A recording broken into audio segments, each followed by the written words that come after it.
Good day everyone and welcome to Exile News, the weekly show that brings you all the important news and informations on Path of Exile. And the first news we got this week, which is also the least important, so I'm gonna skip quite quickly over it, is the Legend Ascendancy statistics. And you can see the classes as long as all levels and in all Legion leagues goes. You can see the Witch and Duelist are the most played, and the fact that unascended classes are the most played should tell you how many players don't even get to ascend or just play the game and then drop it. But anyway, as you start to level the characters up, you can see Slayers, Tricksters, and the dies, which are mostly Cyclone, Contagion AD, and Tornado shots for the Legion League are definitely on top. And you can see 90 plus is still Slayer, Trickster, Berserker, Deadeye, that the strongest classes right now. The only difference is in Hardcore, where the Juggernaut and the Gladiator and the Champion just get it up there. Guardian as well, because in Hardcore it's much more appreciated. And, well, even so have found a Slayer and Trickster up there. PS4 and Xbox One don't make much of a difference with Slayer and Trickster.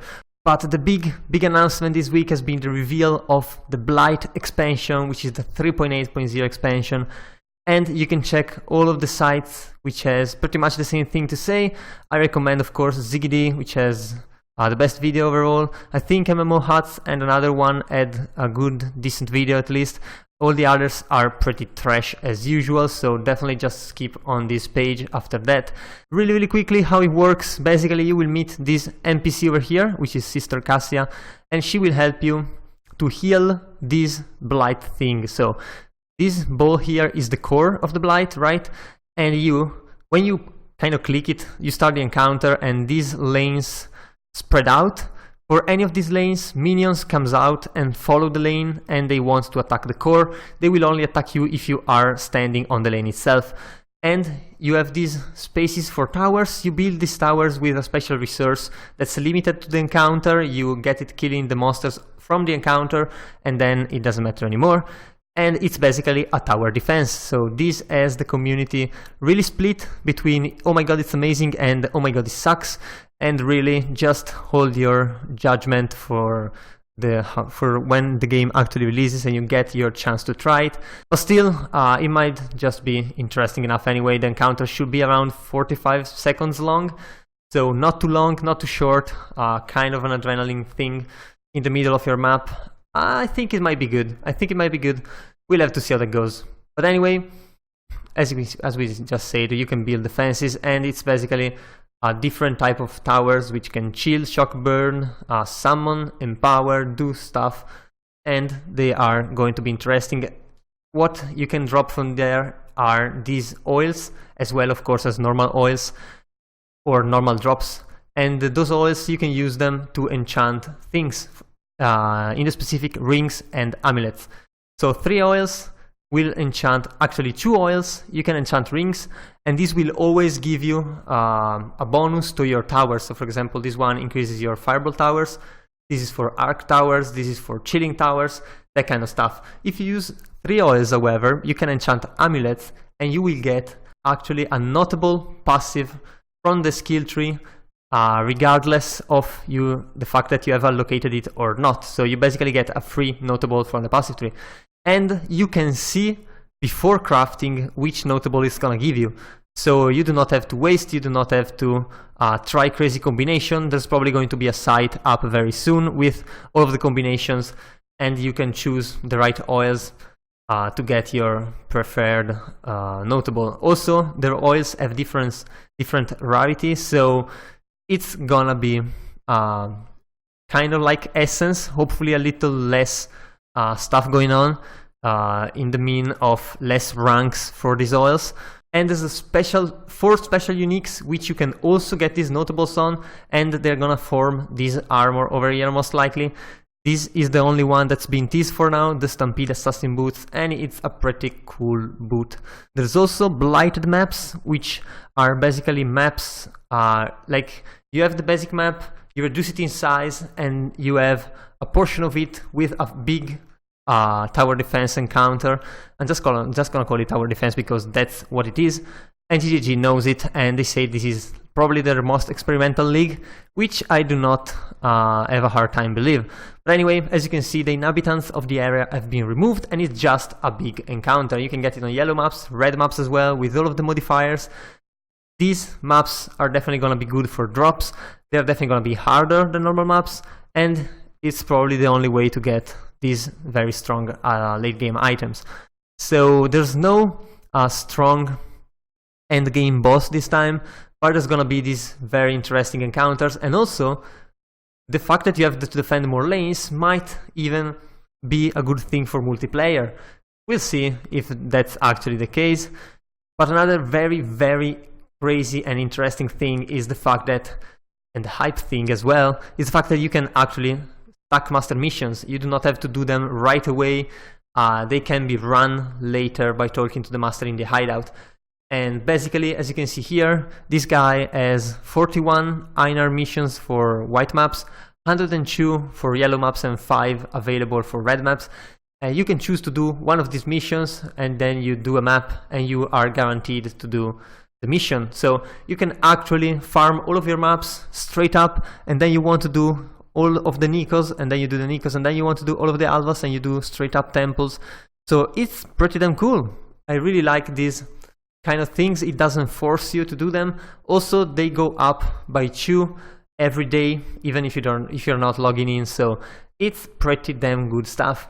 The Necromancer archetype, it's one that's been revamped, and we're gonna talk about that in a little bit. First, the Poison Assassin archetype, which has a new support skill and 5 new poison themed skill gems.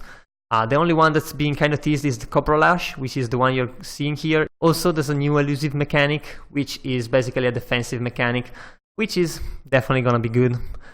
And there's going to be changes to the multipliers for the ailments from critical hits, so that you can actually use this kind of thing, this kind of combination, without having it broken as it was in the past. And I'm gonna say hopefully, because people are definitely going to break that. But anyway, there's also the Saboteur with the mine stuff that's completely changed, because mines are now thrown around like traps. And what's different though? The fact is that every mine you have on the field reserves a part of your mana. And when you detonate mines, they detonate in sequence, not all at once. And the longer the sequence is, the stronger the mine will become. So I can totally see that some bosses will be destroyed by this sequence of mine, completely exploding all over it, if you have a lot of mana. So actually going with mana, this might be an interesting thing. But anyway, this class has completely changed, because the difference between throwing traps and just placing them at your feet is absolute. I personally don't like the new effect that they've given to some mines, but I don't know, we'll see how those go. There's also obviously new powerful unique items, like new divination cards, new uniques. For example, this dagger, which gives +3 to level of all physical spell skill gems, which you can actually dual wield it and have like +6 blade vortex somewhere in your chest. I mean, you give up a lot of other stuffs, but these sound pretty crazy as well. So there's a lot of very cool stuff, and of course there are new supporter packs. So if you want to support GGG as usual, definitely check this page out. But we're also gonna talk a little bit about a new summoner and basically how it works, what's changed. So there's gonna be a small change to the sentences, or a big change. I'm not sure how big of a change it's gonna be on the sentences. Some changes are gonna happen though. And the big changes though are gonna happen in the form of skill gems. First one is the Summon Carrion Golem. So it's a new golem, and it's made pretty much to be used with other minions, but I'm sure people will find ways to use it however they want. It has a rapid melee attack, it has a lip slam to get into the thick of combat, and a powerful cooldown restricted multi-cascade slam, which is pretty much a ground slam. So it's pretty good as a base, but then it also has a passive buff, granting added physical damage to all non-minion golems, so zombies, skeletons, specters, because it includes attacks and spells as well, so it's pretty damn strong. Also, if it's surrounded by non-golem minions, it can gain damage up to 80% more damage, which is a lot. It's basically full double damage.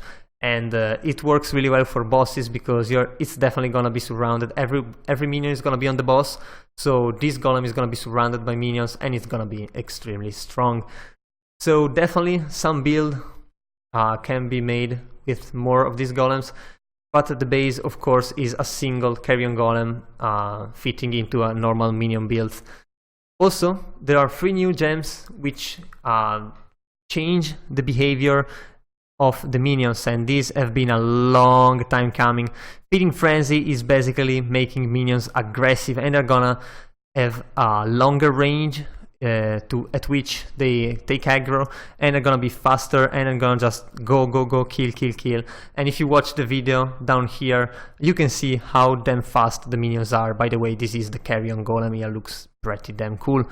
Also, you can get a mid-shield support, which means that your minion will stay within a radius of your character, and they will only attack other monsters within the radius of that they stay in.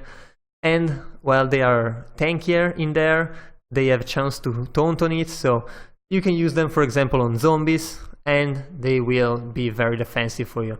Also, there is a death mark support, which besides granting you some more minion damage, it gives you the death mark skill, and basically you can use it on a single enemy, and the death marked enemy will be attacked by every minion linked to this gem. So you can actually focus fire your minions on a specific monster, and they will make more damage on that monster. Also, it overrides aggressive or defensive behavior while it's active. So definitely really cool ways to kind of change the AI of your minions and kind of make them behave like you want. There's also a new Infernal Legion support, which grants your minion pretty much the Righteous Fire buff on themselves. It does not stack, but it works with minion damage and other support gems, so you probably want something like Montagu's Grasp on your zombies to give them a lot of life, and have them just a couple of those that go around and burn everything.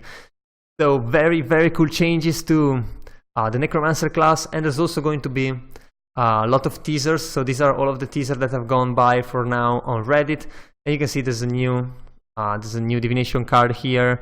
There's a new crazy ring which chills you while you're poisoned, and you can use that with like the golden rule and another item to chill yourself, basically poison yourself and then chill, which automatically chills yourself, and the chill is reversed, so you're getting faster, and then you can actually kill or rather shatter enemies with poison hits. So it's pretty crazy stuff that's going on there. There's also really strong minion jewel here. It does kill at least one notable around, but you can actually get it another way, or maybe you just didn't want to get it anyway. So giving block and a lot of damage. There's new microtransaction for customizable hideout music if you're interested. There's a new wand type, which is a big thing. It can roll even +1 to level of all minion gems. You can dual wield it for +2. It's pretty interesting. The only thing is that it rolls normal attack and normal caster mods as well, so good luck getting a good minion wand. Although there are fossils, so some fossils are going to be really expensive this league, so you might just want to farm those. Also, there are 13 notables which are not existing on the passive tree, which you can get only by anointing items in Path of Exile. And this is one of those, which gives you double of the chaos resistance, and it's pretty damn strong. There's also the OS required, so it's pretty cool. Another divination card over here, but another of these special notables, and this is pretty strong. I see it really well with the new Cobra Lash skills. Faster projectiles, they automatically chain, and then they return to you from the final target, and they pierce all targets, giving them more stacks of poison. I mean, this is definitely a strong passive as well. I'm not sure about the rarity of this OS, but we'll have to see how this goes. So yeah, I guess that was all for this week. If you enjoyed the video, leave a like and a comment down below. Also, if you want to remain updated every week, be sure to subscribe to my channel. That was all. I've been your host Zorzo, and I'll see you guys the next time.